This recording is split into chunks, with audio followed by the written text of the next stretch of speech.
ओम नमः शिवाय। श्री शिवाय नमस्तुभ्यं। ओम त्र्यंबकं यजामहे सुगंधिं पुष्टिवर्धनम् उर्वारुकमेव बंधनान् मृत्योर्मुक्षीयमामृतात्। प्रिय भक्तों, आप सभी को मासिक शिवरात्रि की बहुत बहुत शुभकामनाएं। हिंदू धर्म में मासिक शिवरात्रि का विशेष महत्व है। यह प्रत्येक महीने के कृष्ण पक्ष की चतुर्दशी तिथि पर मनाई जाती है। इस दिन महाकाल की उपासना और उनके नाम का स्मरण करने से वह प्रसन्न होते हैं। यही नहीं, इसके प्रभाव से साधक निडर और साहसी भी बनता है। शास्त्रों के मुताबिक मासिक शिवरात्रि शिव और माता पार्वती के मिलन का प्रतीक है। इस तिथि पर उनकी पूजा अर्चना करने से वैवाहिक जीवन सुखमय बनता है। कन्याओं को शिवलिंग का जलाभिषेक करने की सलाह दी जाती है। इससे मनचाहा साथी पाने की कामना शीघ्र पूर्ण होती है। पौष महीने में यह व्रत 18 दिसंबर को रखा जा रहा है। ऐसे में आइए सुनते हैं मासिक शिवरात्रि की ये कथा। मासिक शिवरात्रि की कथा इस प्रकार है। प्राचीन समय में चित्रभानु नाम का एक शिकारी था। वह रोज जंगल में जाकर शिकार करता और ऐसे ही अपने परिवार का पालन पोषण करता था। चित्रभानु उसी नगर में रहने वाले एक साहूकार का कर्जदार भी था और आर्थिक तंगी के कारण ऋण नहीं चुका पा रहा था। एक दिन साहूकार ने गुस्से में आकर चित्रभानु को शिव मठ में बंदी बना लिया। संयोग से उसी दिन मासिक शिवरात्रि थी। मासिक शिवरात्रि के कारण शिव मंदिर में भजन और कीर्तन हो रहे थे, जिसका बंदी शिकारी चित्रभानु ने पूरी तरह आनंद लिया। अगली सुबह साहूकार ने शिकारी को अपने पास बुलाया और ऋण चुकाने के लिए कहा। इसके बाद शिकारी चित्रभानु से कहा, सेठ जी, मैं कल तक आपका पूरा ऋण चुका दूंगा। शिकारी के वचन को सुनकर सेठ जी ने उसे छोड़ दिया। सेठ से आजाद होकर शिकारी शिकार के लिए जंगल में गया, किंतु पूरी रात बंदी गृह में भूखा प्यासा होने के कारण वह थक गया था और शिकार की खोज में जंगल में बहुत दूर तक आ चुका था, जहां से उसे लौटने में सूर्यास्त होने लगा। जिसके बाद उसने सोचा, आज तो रात जंगल में ही बितानी पड़ेगी। ऊपर से उसे कोई शिकार भी नहीं मिला था जिसे बेच वो सेठ जी का ऋण चुकाता। यह सोचते सोचते वह एक तालाब के पास पहुंचा और भरपेट पानी पीकर सुस्ताने के लिए एक बेल के पेड़ पर चढ़ गया, जो उसी तालाब के किनारे पर था। उसी पेड़ के नीचे एक शिवलिंग भी था, जो पत्तियों से ढके होने के कारण दिखाई नहीं दे रहा था। कर चुकाने और परिवार के लिए खाना लाने की चिंता में व्याकुल शिकारी चित्रभानु पेड़ पर बैठे बैठे बेलपत्र को तोड़ तोड़ कर नीचे गिराए जा रहा था। संयोगवश वो सभी बेलपत्र भगवान शिवलिंग पर ही गिर रहे थे। शिकारी चित्रभानु रात्रि से लेकर पूरे दिन भूखा प्यासा था, जिसके कारण उसका मासिक शिवरात्रि का व्रत हो गया। कुछ समय बाद जब तालाब पर पानी पीने के लिए एक गर्भवती हिरनी आई और पानी पीने लगी। हिरनी को देखकर शिकारी चित्रभानु ने अपने धनुष पर तीर चढ़ा लिया और छोड़ने लगा। तभी गर्भवती हिरनी बोली, रुक जाओ, मुझे मत मारो। मैं गर्भवती हूँ और तुम एक साथ दो जीवों की हत्या नहीं कर सकते, परंतु मैं जल्दी ही प्रसव करूँगी, जिसके बाद मैं तुम्हारे पास आ जाऊँगी। तब तुम मेरा शिकार कर लेना। उस हिरनी की बात सुनकर चित्रभानु ने अपने धनुष नीचे कर लिया और हिरनी झाड़ियों में लुप्त हो गई। इस दौरान वह शिकारी ने अपने धनुष की प्रत्यंचा चढ़ाई और ढीली करी तो कुछ बेलपत्र टूटकर शिवलिंग के ऊपर गिर गए, जिसके कारण शिकारी के हाथों से प्रथम पहर की पूजा भी हो गई। कुछ समय बाद दूसरी हिरनी झाड़ियों से निकली, जिसे देखकर शिकारी की खुशी का ठिकाना ही नहीं रहा। चित्रभानु ने उस हिरनी का शिकार करने के लिए फिर से धनुष उठाया और तीर छोड़ने लगा। तभी हिरनी बोली, हे शिकारी, आप मुझे मत मारो। मैं अभी ऋतु से निकली हूँ और अपने पति से बिछड़ी हुई हूँ। उसी को ढूंढती हुई मैं यहाँ तक आ पहुँची। मैं अपने पति से भेंट कर लूँ, उसके बाद तुम मेरा शिकार कर लेना। यह कहकर वह हिरनी वहाँ से चली गई। इस दौरान शिकारी चित्रभानु ने 2 बार शिकार खो दिया था, जिससे वो और चिंता में पड़ गया। उसे सेठ जी का ऋण चुकाने की चिंता हो रही थी। जब शिकारी ने दूसरी बार हिरनी का शिकार करने के लिए धनुष पर प्रत्यंचा चढ़ाई तो फिर से कुछ बेलपत्र धनुष के टकराने के कारण टूटकर शिवलिंग पर ऊपर गिर गए।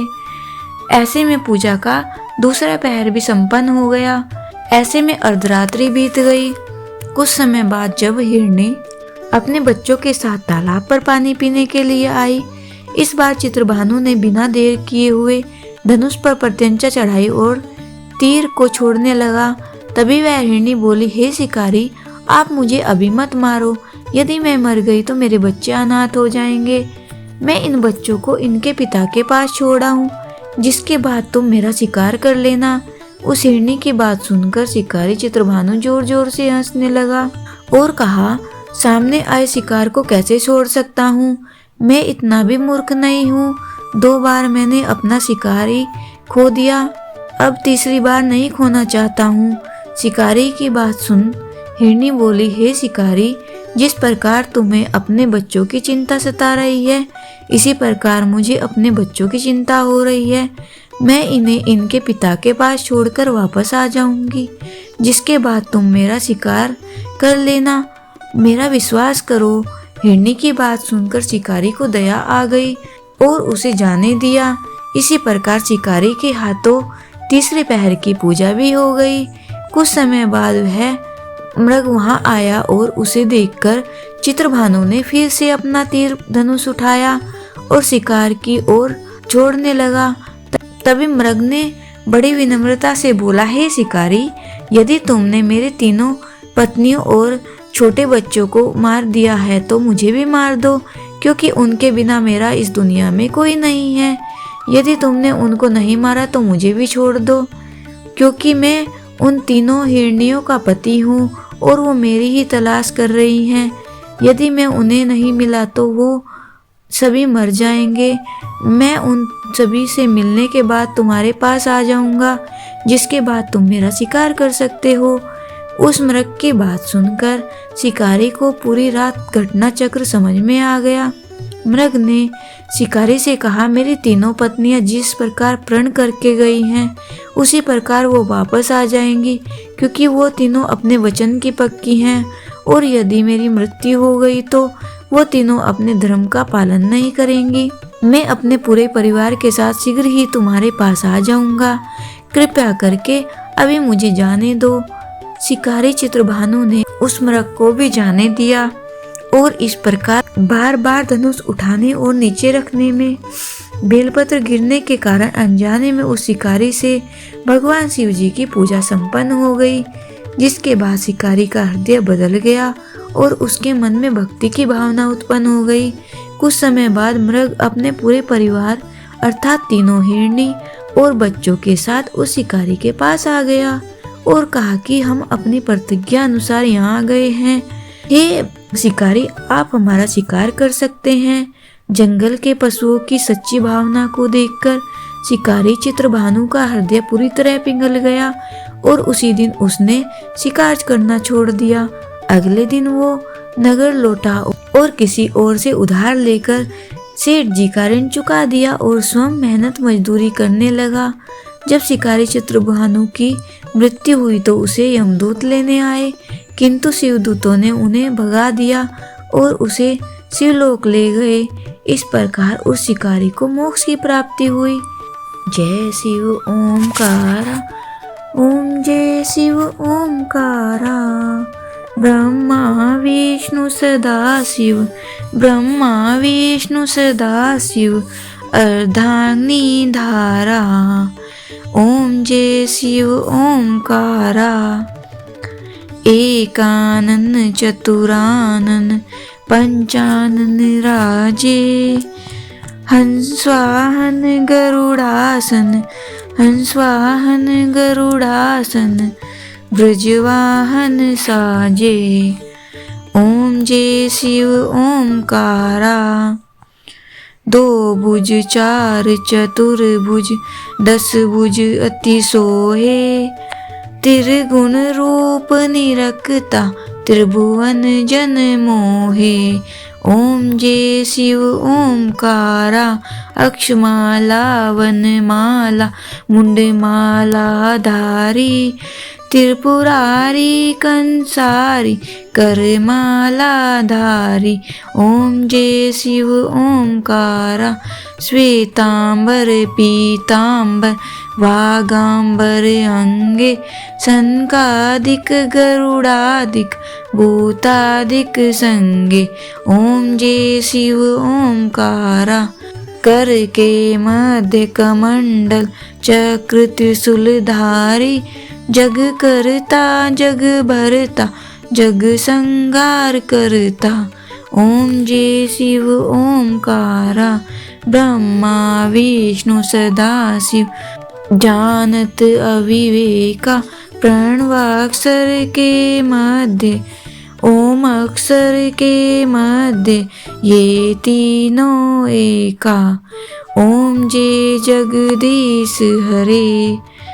पर्वत सोहे पार्वती शंकर कैलासा। भांग धतुरे का भोजन भस्मी में वासा। ओम जय शिव ओमकारा। जटा में गंग बहत है गल मुंडल माला। शेष नाग लिपटावत ओढ़त मृग छाला। ओम जय शिव ओमकारा। काशी में विराज विश्वनाथ नंदी ब्रह्मचारी। नित्य उठ दर्शन पावत महिमा अति भारी। ओम जय शिव ओमकारा। त्रिगुण स्वामी जी की आरती जो कोई नर गावे। कहत शिवानंद स्वामी मनवांचित फल पावे।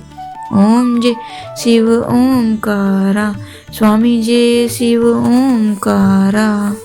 बोलिए शंकर भगवान की जय, पार्वती माता की जय। हर हर महादेव।